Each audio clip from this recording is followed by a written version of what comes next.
you're waiting on that first fruit to come out of it, and that's the excitement and the joy that you have. All of the problems that you're running along, they're challenges. This is Clear Choice Greenhouses. We started the operation since that time, as the methods that we're using have kind of evolved into what we're using today. What looks like a normal bed that you would see in ordinary strawberry farms is actually a mesh wire that we bent to shape to the shape of a bed, and then we covered it with this black nursery ground cloth in order to prevent weed growth from being a problem. We leave this every year, then we come in with this material here, and it's called a Filtrex sock, and we use that to actually hold the media and the drip tube that we irrigate for. And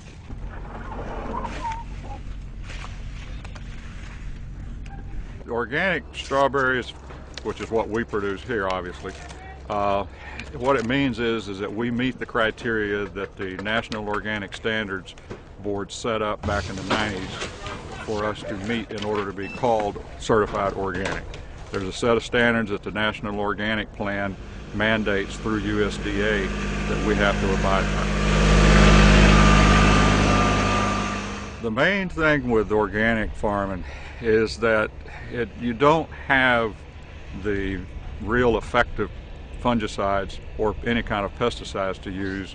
We are allowed to use approved fungicides and pesticides, but they almost always are either derived from a natural source or they're a beneficial bacteria or organism that we utilize in order to control the harmful ones. We depend mostly on Mother Nature and the weather to help us with the control, or in one other location on the farm we do have some high tunnel structures that we use to prevent rain from damaging the crop and causing more disease problems.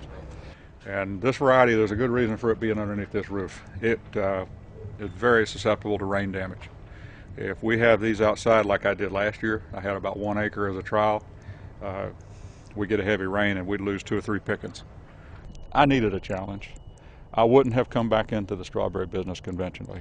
I got started in 1978 and I had already kind of been there, done that. I was one of the 5 charter members that started Florida Strawberry Growers Association in 1981 and 82. I've always been one that when somebody tells me you can't do that, then I'm going to try.